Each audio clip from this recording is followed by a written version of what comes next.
Grace and mercy and peace are yours from God our Father and our Lord and our Savior, Jesus Christ. Amen.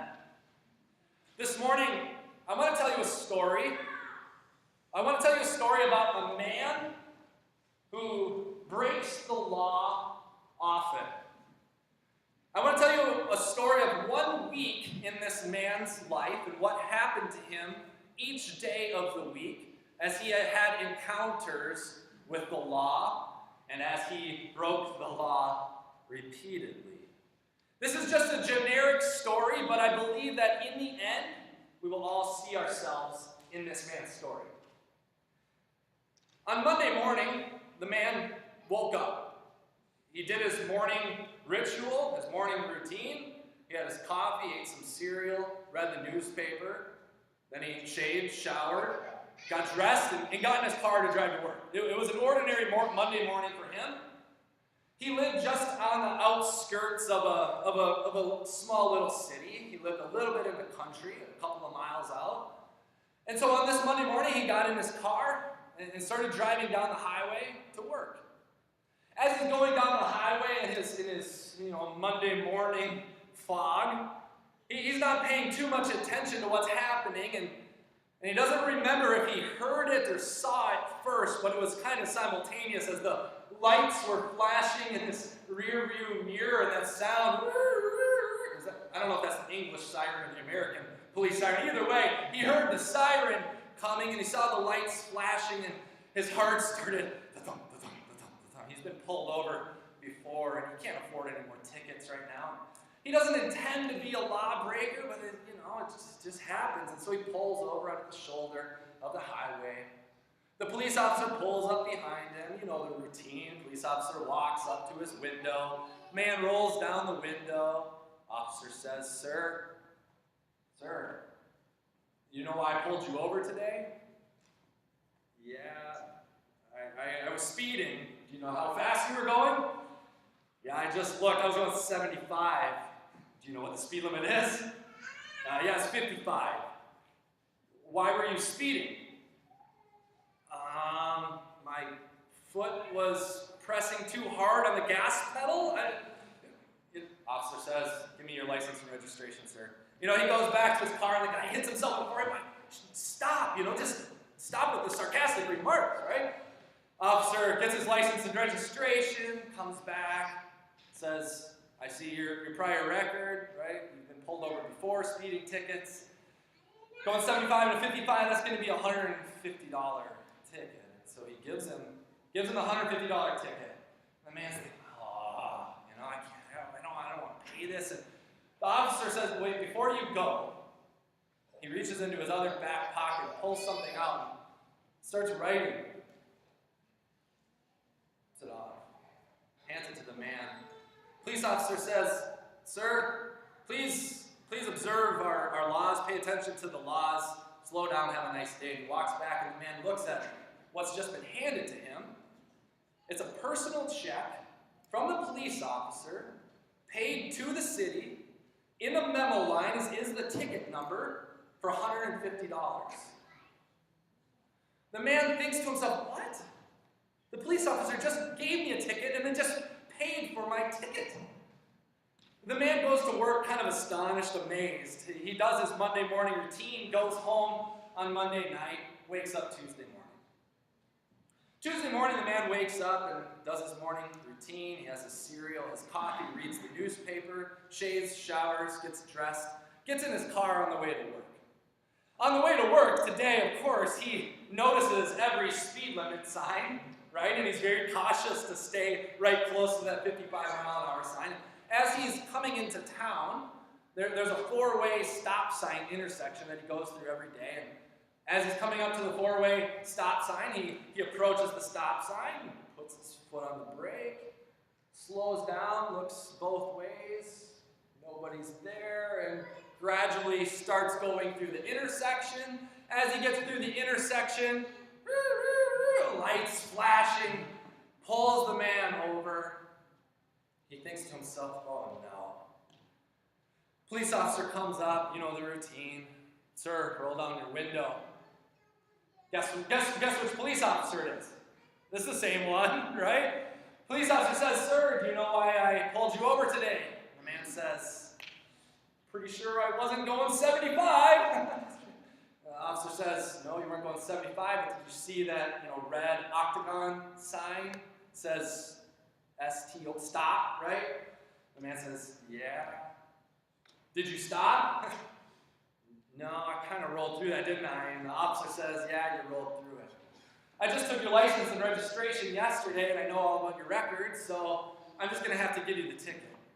It's a $75 ticket in our city for running a stop sign. So he writes the $75 ticket, hands it to the man, and he says, "Hold on, before you go," reaches into his back pocket,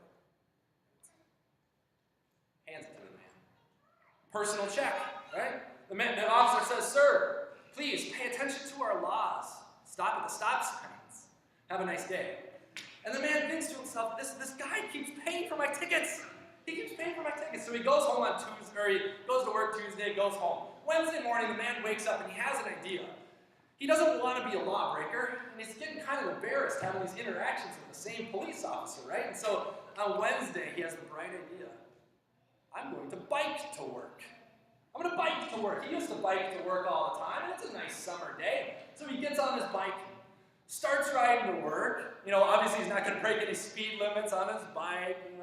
He does the whole thing, and he gets really close to his office building.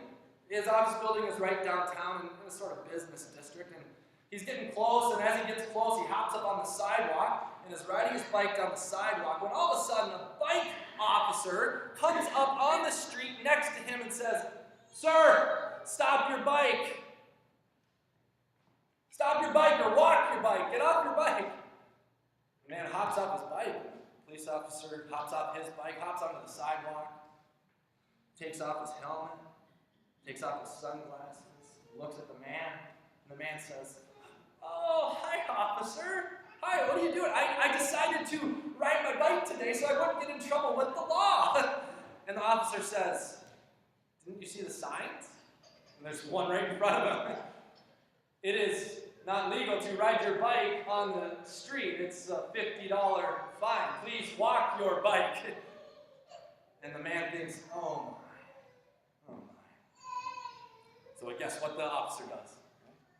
Writes in the ticket, $50. Reaches in his other back pocket, takes out his checkbook, $50, hands it to the man, says, "Please pay attention to our laws. Have a nice day." The man just cannot escape this police officer, right? He cannot escape the law. He goes, rides his bike home Wednesday. Thursday, he wakes up and he thinks, okay, I am not going to get in trouble today. I'm not going to get in trouble. I'm going to pay attention to every speed limit sign, every stop sign. And he just decides, you know what? I'm going to drive again. I'm going to drive. So he drives his car, pays attention to every stop sign, every speed limit. He makes it into the parking lot, which is just across the street from his office, parks his car, gets out of his car, closes the door, looks around. I did it. Puts his backpack on, gets out, walks up to the curb, looks across. The door to his office is right there. Looks both ways. There's nobody, no cars coming. So he steps into the street, walks across, puts his hand on the doorknob, and then there's a hand on his shoulder. Turns around. Guess who it is? Same police officer. Officer looks at him and says, "Hello, how are you?" The man says, "Good. Are you stopping to say hi? We made it, right? You didn't have to pull me over today." The officer says, "Well, sir, we've been having a lot of incidences with pedestrians and traffic and cars, and we're really trying to deter jaywalking and encourage people to use the crosswalks, and guess what happened to you? What you did.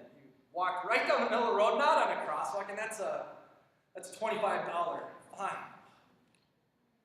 And the man is thinking, well, he's probably just going to pay for it, so big deal. Police officer reaches in his back pocket, writes out the ticket, $25, hands it to the man, says, "Hold on." Writes him a check, $25, hands it to him, and says, "Please pay attention to our laws. Have a nice day." He goes through all of Thursday, gets home. Thursday night, he's just stewing. He's thinking, how am I going to get to work? How am I going to do this? I haven't had to pay anything, but I feel guilty just receiving this man's money, and If I'm going to break the law, I should pay the penalty, right? So what he decides to do on Friday is stay home. He's just going to stay home. Skip work, stay home, take a day off, let the officer forget about him over the weekend. So Friday, he still wakes up at his normal time, does his morning routine, has his coffee, his cereal, reads the paper. As he's sitting down to read the paper, there's on his door. He goes to answer the door. Guess who's at his door? The same police officer. And the man says, "Morning, sir. How are you?" The officer says, I'm good. I'm glad to see that you're doing well."